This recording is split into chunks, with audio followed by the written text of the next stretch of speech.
أعوذ بالله من الشيطان الرجيم. بسم الله الرحمن الرحيم.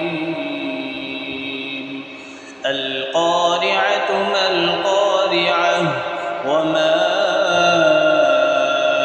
أدراك ما القارعة يوم يكون الناس كالفراش المبثوث وتكون الجبال كالعهن المنفوش فأما من ثقلت موازينه فهو في عيشة راضية وأما من خفت موازينه فأمه